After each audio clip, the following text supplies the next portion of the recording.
And so,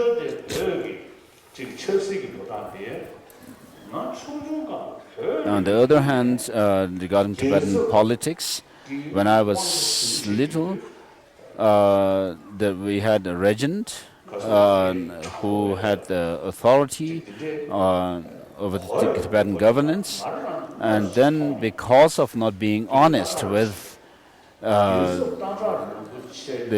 the common people at that time, Tata Rinpoche was the regent, and at that time, the one subject from the Pala estate, one of the aristocrats, Pala, and this and this there was a legal case against this subject of the Pala estate, and this common person, common man, has come to Potala. And then during that hearing, on hearing in Potala, there was some kind of a hole on the roof of where this legal proceeding was going on, and the sweepers in Potala used to listen through the walls, and then they were also peeping through the holes that were on this roof. And one of the sweepers called me, and I just creeped over there, and I sneaked in, and then I looked down, or peeped down from the hole that was in the ceiling, on the side of the ceiling. And so, although the legal proceeding was going on, and then the defendant was making his point, but then instead of listening to what he had to say, the regent was actually scolding him without listening to him. And then I felt that if we have no honesty in this kind of proceedings, then it's really bad.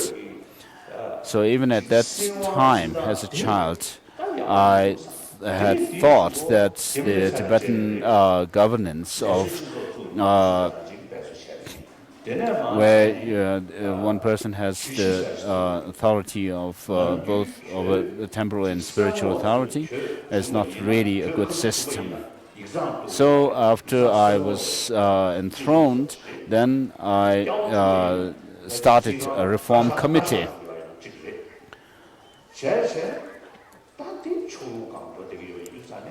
And so because the previous system was rather biased, I started a petition department, a separate department for petitioning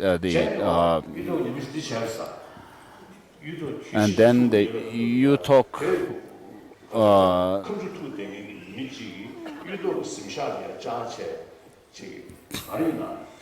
UTOC was overseeing that proceeding. And one time, one of the defendants went to the residence of UTOC, and after taking the bribe from this defendant, then UTOC called this person in the proceeding room and called him in and said, "Yesterday you came to me with your bribe," and UTOC said to him that this case cannot be decided just because you bribed me.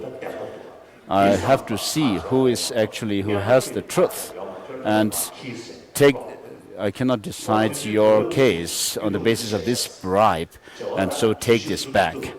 And so this made some news at that time that UTOC was being honest with the people. And so this is something, some kind of innovation at that time that I made, the reform committee. And then after coming to exile in the 60s, started the democratic system of governance for Tibetans. And so Tibetans also say that our democracy is actually a gift from His Holiness. So in the last 10 years, we had elected leadership. The Kalun Tiba has been elected by the people themselves, and it's not something that I had an involvement as making decision. So from that time onwards, since we had the elected leadership, the temporal, there has been change in the governance of Tibetan administration by a single person with both the temporal and spiritual authority. So since then, 10 years have passed. And now, in order to have a full democracy, democratic system, and without the rule of some kind of religious teacher or kings and queens, we have to follow the trends of the free world, which is that of democratic system. For example, India, of course, it has huge population, lots of problems, and there are many different languages. Eastern Indians, Southern Indians, Western, Northern have many their own different religion and culture. But still, India as a whole remains very stable as a democratic country. Whereas in China, the authorities have to spend so much money on security. It's not that the money that they spend on internal security is more than exceeds that of the defense budget. The Communist Party is supposed to be for the welfare of the people. And so if the authorities, the leaders are elected by the people, then it would be good, meaningful. Whereas if the authorities have to keep power at the barrel of the gun, then it's not really good. So I feel that it's not good that I, as the Dalai Lama, keep the power, the ultimate absolute power over the spiritual and temporal and spiritual. So during the first 4 Dalai Lamas, the Dalai Lamas didn't have any temporal responsibility, whereas this started since the 5th Dalai Lama. Now we are in the 21st century. Now it is the right time to make changes now. Of course, change will happen eventually, but if it were to happen through pressure from people, then I think that it would be a disgrace to the Dalai Lamas as well. Since the 5th Dalai Lama, Ngawang Gyatso, the Dalai Lamas took this responsibility of temporal and spiritual responsibility of the Tibetan nation. And so I am the 14th Dalai Lama. Now, with pride and happily, if I end this rule of the Dalai Lamas, it would be great. No one can make this decision for me, but I can do it. And therefore, if we have a political leader who is elected by the people, who can take this responsibility of the Tibetan governance, political side, then it would be very good. So if it remained like now, then when I'm no more there, here, then it would be like something is not completed.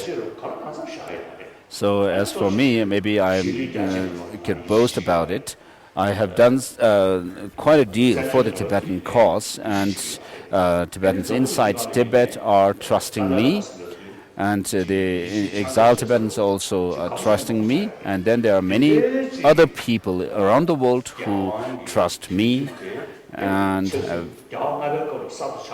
so at such a time, if I leave this temporal power of over the Tibetan government or administration and return to the original status that I had during the Dalai Lamas had during the first four Dalai Lamas.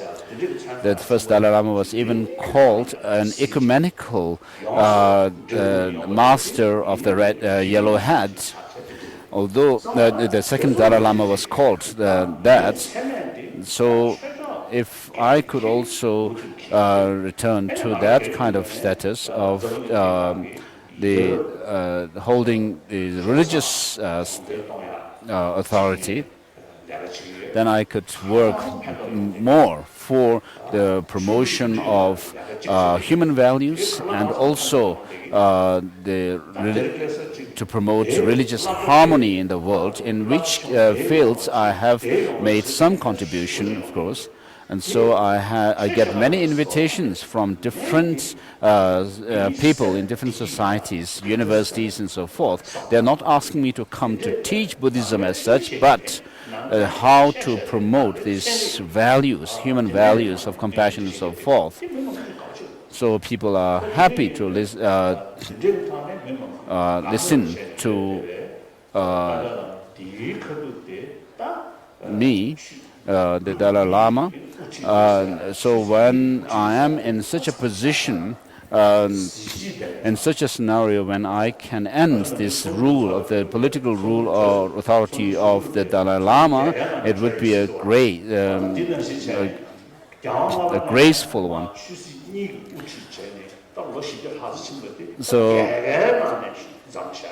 So if usually when we have some kind of a function, we say, oh, now we have come to the end, and we are actually concluding this in a victorious manner or something like that. So similarly, if I can also change the status of taking the responsibility of the political affairs of Tibet rather victoriously, it would be good. Nobody else can do this, but I can do it.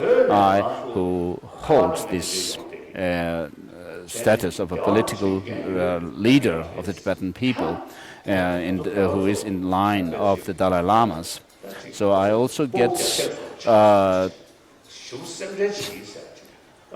calls from Tibet saying that the people have heard that I'm going to leave the political power and authority, and therefore people are rather worried that they would be left without anyone to look for.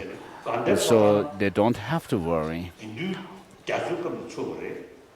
So the Godin Kotang was started during the second Dalai Lama, Gendun Gyatso, during which he didn't have any kind of temporal or political authority.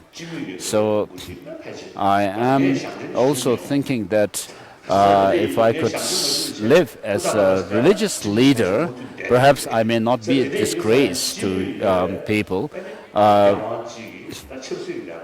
And if people could also agree, then I could return to that kind of status.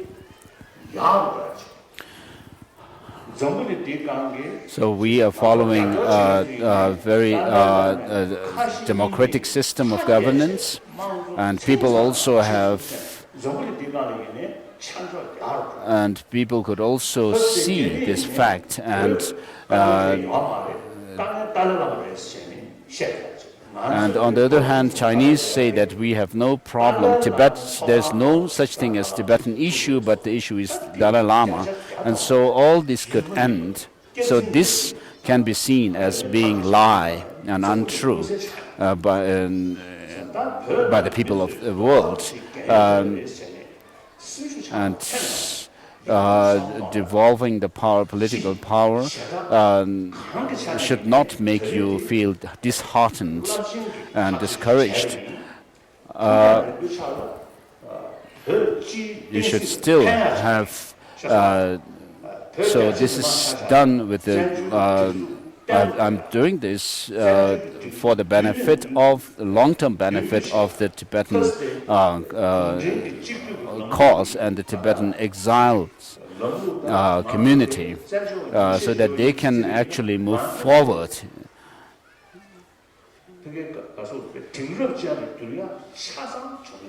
So we have actually become modernized society. So you should understand this. So I'm not discouraged or disheartened, and I have not given up on the cause of Tibet. This is not at all true. I am a Tibetan, someone from the land of snows, and so each and every Tibetan has the responsibility over the Tibetan problem, Tibetan issue. So I'm a Tibetan from Amdo. So until my death, I have the responsibility over the Tibetan cause. So while I'm still healthy, if you Tibetans can take full responsibility over the Tibetan affairs, then when you face some problem, of course, I'm still here. I've not given up on you, and I'm not disheartened. So because of all these, we have followed a democratic system, and I'm asking you also to take full responsibility for this democratization, for advancing the democratic system of the Tibetan governance, administration, affairs. So you should all be Tibetans, or should not worry about.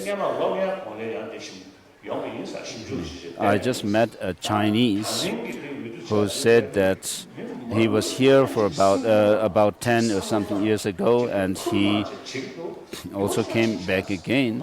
And people are very active, taking very active roles in the voting system of voting, and the democratic system in the Tibetan society has really made advancements, he said to me. And so my decision to devolve my power and is also for this, for further development and progress in our democratic system. So those of you who have come from Tibet, you can talk, you can tell this to people inside Tibet. Of course, this may be broadcast on the radio. So this decision that I'm making is made after giving thought to it for decades, for years and years. But on the other hand, the Garden Podong is the institution of the Dalai Lamas. So as long as I live, I need an institution. So this Garden Podong will still remain. But what is happening is that the Garden Podong is leaving out the political responsibility.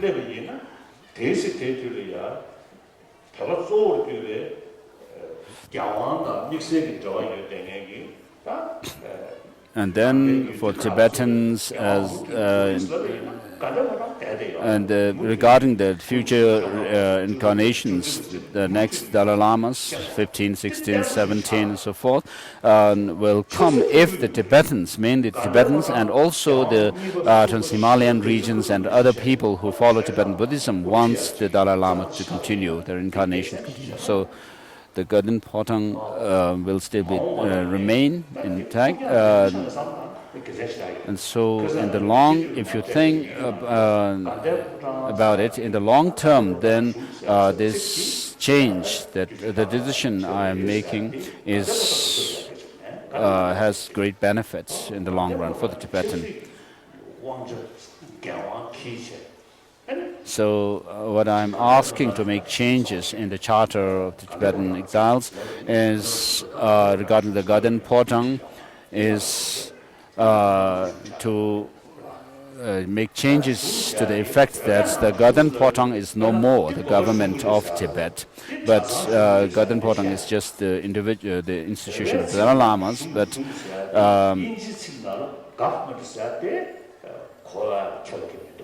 so the Tibetan word "shung" may not necessarily translate as government.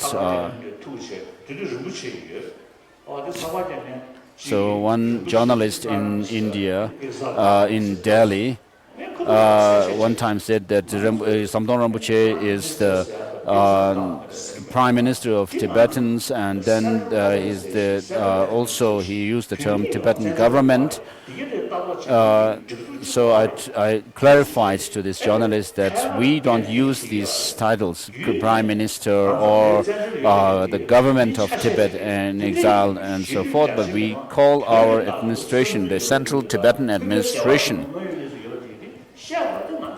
So because we need to know the situation of Tibetans in exile, we need to help the Tibetans in exile. We need some organization, but we don't call this administration a government of exiled Tibetan government as such. So the change that I'm asking is to call the organization that looks after the Tibetans as the Central Tibetan Administration, and not the Tibetan government in exile as such, and not the Garden Potang. So we are following a democratic system where people elect their leaders, and if this could also be emulated in Tibet, inside Tibet, whatever the case may be in the rest of China, if we could have this kind of system in Tibet itself, then we would be very helpful, good. So you should not worry about my devolving the responsibility, the political responsibility. This is what I wish to explain to you.